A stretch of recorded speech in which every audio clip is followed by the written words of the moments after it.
Saludos muchachos, ¿cómo están? Vamos a hablar un poquito del mercado actualmente, tratar de comprender cuáles serían las posibilidades que se nos podrían presentar para mañana. La verdad, tenemos un mercado sumamente abstracto. Sinceramente, he estado comportándose de una forma poco comprensible. Si nos ponemos a analizar bien las cosas, mañana se pueden presentar dos escenarios. Uno optimista, uno donde, bueno, realmente ambos son relativamente optimistas. Todo va a depender del punto exacto donde decidan realizar la reversión.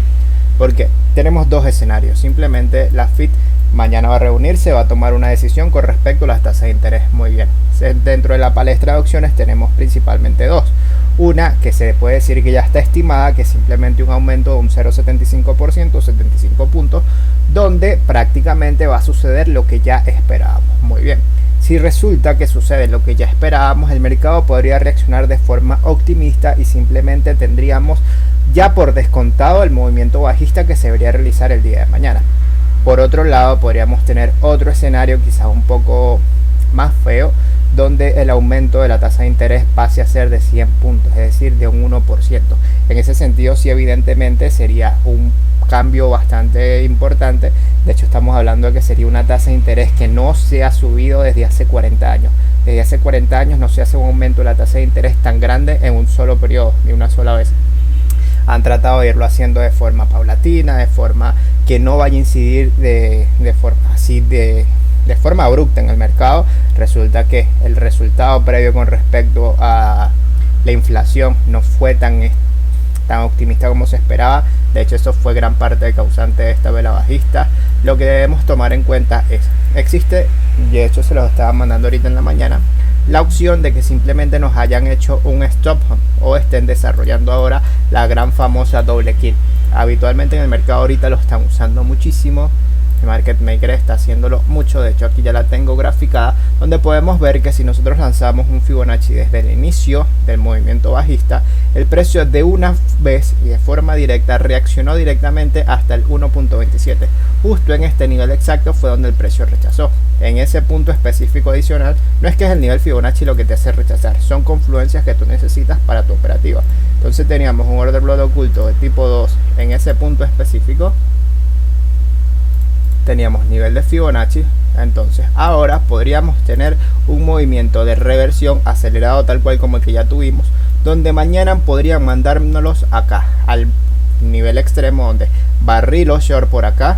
Efectivamente el precio llegó, barrió liquidez con respecto a todo este punto, sacó del juego a los que estaban shorteando y que de repente no tomó ganancia, lo sacó en pérdidas. En este punto placatan para abajo. Lo mismo aquí, la gran mayoría de los operadores habrán lanzado una operación en long. De igual forma por aquí lo sacó y tuvo reacción. Podrían nuevamente sacudirse las pulgas hasta este siguiente punto, que son los 17.600, y tener reacción. Esta sería la opción del doble kill. Por otro lado, podríamos tener un panorama quizás un poquito mejor, donde simplemente el precio se nos quede rangueando aquí de forma tonta durante hoy, la noche, todo este aspecto, y nos desarrolla este garle a menor temporalidad, donde tengamos un retroceso a los 18.400. De hecho, esta es una operación con stop loss pequeñitos, 0,44, porque existe la posibilidad de que nos vayamos al nivel inferior. Más sin embargo, si yo decido graficarle aquí también un Fibonacci con respecto a este impulso que realizó, hay que estar atento de que el mercado no se está moviendo sin barrer liquidez. La verdad, la cosa está bastante malévola, porque efectivamente sin sacar un stop hunt no revierten. De hecho, siempre lo han hecho. Miren el mismo caso de acá. Este último movimiento placatan para abajo. Lo mismo han hecho todo el tiempo. Último movimiento para abajo. Último movimiento para abajo. Entonces lo mismo podría suceder aquí. Un último movimiento de mecha, sacada de liquidez, y podríamos tener una leve recuperación en el mercado. No les estoy hablando de que a partir de aquí nos vamos a 40.000. No. De hecho, el primer target, así por así decirlo, a corto plazo, optimista, sería venir a atacar este nivel de acá, que rellenemos todo este imbalance formado en esta caída abismal. Efectivamente fue una caída de un 10%. Esto fue en tan solo un día. Ya sabemos qué fue lo que pasó ese día. Entonces, simplemente para venir a atacar desde este punto hasta allá arriba, estamos hablando de un 20% de rendimiento, sea futuros y sea para spot. La cuestión sería bastante buena, pero hay que estar muy atentos. O sea, son muchas las opciones que tenemos. De hecho, si nosotros nos vamos a ver el índice del dólar, ha estado muy tranquilito y tanta calma no me gusta.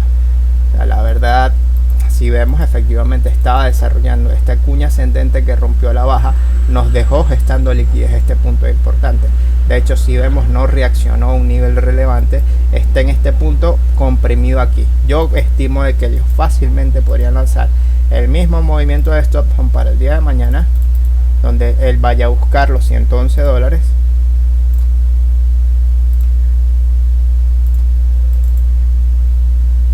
Todo este nivel de aquí es zona donde él podría subir, reaccionar y posteriormente caerse. Eso vamos a graficarlo, nos formaría un patrón cipher, un patrón que también tenemos graficado en la dominancia. Me gustaría hasta el 1.13. 1.13 me da perfecto. Esta estructura de acá sería algo sumamente optimista para Bitcoin, para el mercado, para todas las estructuras en general. De hecho, si vemos el SP500 también podría tener una reacción optimista posterior a que este señor decida bajar el yugo que tiene. Si vemos el SP500 ha estado formando gap, lo rellena y cae. Tenemos todavía un gap pendiente aquí del 14 de julio en este nivel inferior y tenemos uno del 21 de junio. Son muchos los aspectos a tomar en cuenta, por eso les digo, no nos vamos a cegar a una visión, no pueden quedarse con nada más, nos vamos para abajo, nos vamos para arriba, no. Realmente lo que debemos es estar atentos, como les había estado comentando a los muchachos ahorita en el canal. Déjame buscárselos por acá. Les había dicho específicamente que debemos tener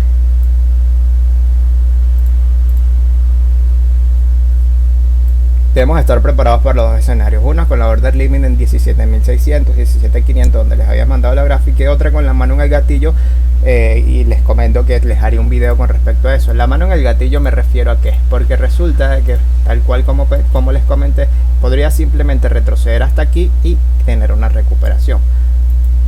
Podríamos quedarnos tonteando durante el día de hoy, tal cual como les comenté, aquí haciendo tonterías. De repente este movimiento sea previo a que empiece el comunicado. Durante el comunicado no os lo tumben, porque tienden a hacer esa cuestión. Recuperan un poquito para inducir. En este punto resulta de que todo el mundo entra en long, los comen los long, viene a buscar este nivel, y es aquí donde les digo que debemos tener la mano en el gatillo.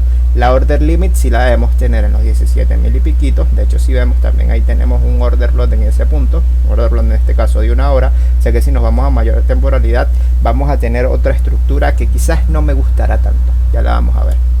En lo que llega aquí, Placatán, compramos para venir a atacar, sea aquí cerquitica este nivel de los 20.200, o si efectivamente agarra fuerza, perfectamente podría venir a buscar ese por allá, que es un movimiento de, como les dije, un 20%. Si nos vamos a temporalidad macro, el movimiento a los 17.600 nos dejaría un equal low. Equal low, tal cual como les he comentado muchas veces, son simplemente mínimos iguales donde él previamente llegó a este nivel y tuvo reacción. Nos dejaría, si sucediera, un equal low en ese punto específico.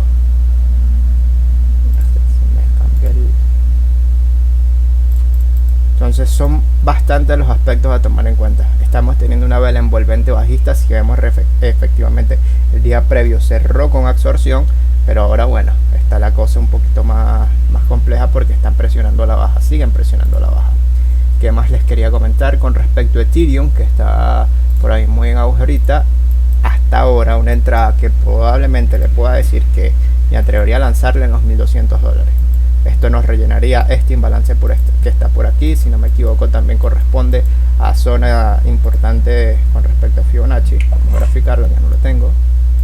Justamente tenemos zona OT, imbalance, una buena opción para tomar operativa ahí. En spot la verdad estaría muy bien. En spot le podríamos permitir un stop loss un poquito más holgado, quizás que te dé por debajo de esta zonita por aquí, que te cubra en dado caso de que decida no reaccionar en esta primera, sino que reaccione en esta segunda velita y no te sacaría del juego. Entra en 1200, stop loss por ahí en 1150.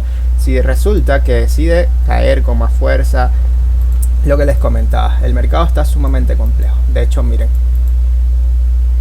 si nos vamos a lo que había sucedido días previos, Bitcoin había hecho esto nada más, sea, simplemente lanzó esto y las altcoins lanzaron esta vela, se adelantaron. De hecho, miren en Ethereum en el mismo momento. Bitcoin estaba en ese momento, por así decirlo, no había hecho mínimos y las altcoins se lanzaron esta velota de caída. Posterior, cuando Bitcoin sí decidió hacer un piso, un mínimo más bajo, que lanzó este movimiento de acá, las altcoins aguantaron. Vamos a ver BNB, ejemplo. Litecoin, vamos a ver otras. Que sé que sí, hubo varias que no desarrollaron el movimiento de ruptura. Este sí fue ya después, posterior en la caída fuerte. Vamos a ver. Este fue el movimiento donde Bitcoin hizo el nuevo mínimo y las altcoins muchas aguantaron. Pero específicamente las que tengo aquí no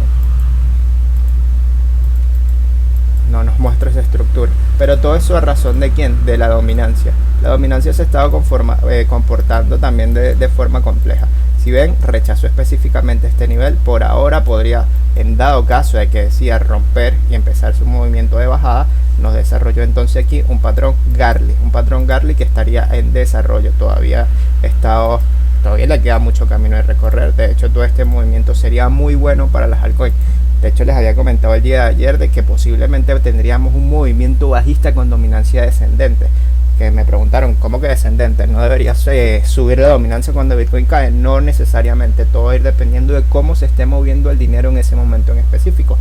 Entonces, si resulta que la dominancia rechazó acá, de hecho ven que hizo el choch, cambio de estructura, retestió el origen y está rompiendo a la baja, o sea, está desarrollándonos continuación bajista. Perfectamente la dominancia podría lanzar otro movimiento ascendente hasta este order block de 30 minutos para seguir poco a poco. O sea, recordemos que el mercado se debería mover de forma paulatina. No es sano un movimiento como este, sea en dominancia, sea en altcoin, sea en SP500, sea en lo que sea. Un movimiento parabólico no es sostenible, sea en la dirección que sea. Otro aspecto bastante importante es la dominancia USDT. Les estaba comentando que está... Por eso les digo, está complejo, está abstracto, porque no de forma frecuente tenemos una dominancia de Bitcoin con una dominancia USDT caminando en la misma dirección. No es frecuente porque la dominancia USDT es inversamente o lleva una correlación negativa con Bitcoin. Si la dominancia USDT sube, Bitcoin cae. Si la dominancia cae, Bitcoin sube. Entonces, ¿qué es lo que estamos viendo? Miren, lo mismo que tiene la dominancia de Bitcoin. Mismo patrón posible podría desarrollarse en dominancia USDT. ¿Qué es lo que me lleva a pensar esto? Que simplemente han estado comprando Bitcoin pero sacando dinero de algunas alts. Básicamente los movimientos de recuperación inician con Bitcoin Season, por así decirlo. Podríamos tener una pequeña Bitcoin Season donde el primero que lance el impulso sea Bitcoin. Si la dominancia es ascendente mientras Bitcoin sube, las altcoins no suben tanto o no acompañan el movimiento como suelen hacerlo. Posteriormente pasar el dinero a las altcoins, es ahí donde Bitcoin empieza un rango con dominancia descendente y es cuando las altcoins suben. O sea, básicamente todas esperan su turno donde les entra el dinero para tener su movimiento. Así de sencillo. Entonces, tal cual como les digo, preparados para los dos escenarios. Uno donde nos vayamos a los 17.600 u otro donde nos desarrollen este ranquito fastidioso durante todo este día y en el transcurso de mañana nos lo suban, podrían subirlo hasta este punto, luego nos lo tumban y posteriormente lo recuperan. Si ven, perfectamente vino y rechazó un order block que teníamos acá de 30 minutos. Este se los había comentado a los muchachos ayer en el VIP, donde teníamos el primero de efectiva.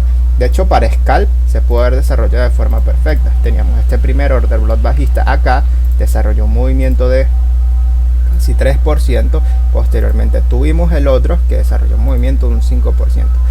Voy a empezar a scalpear, voy a empezar a darle bien con esto. Tengo ciertas cositas que solventar con respecto al scalping, pero efectivamente lo está respetando muy bien las zonas importantes. Ver bien cómo está la estructura, ver bien dónde están las zonas de liquidez, y en base a eso es que nosotros vamos a operar. Estar atento a los fundamentales y nada, es eso todo lo que tenemos. Espero que les haya servido, que les sirva un poquito para aclarar un poquito el panorama que se nos vaya a presentar para mañana. Ya saben, tenemos dos opciones, 0.75 o 1%. El 0.75 optimista, el 1% ya la cosa pinta fea.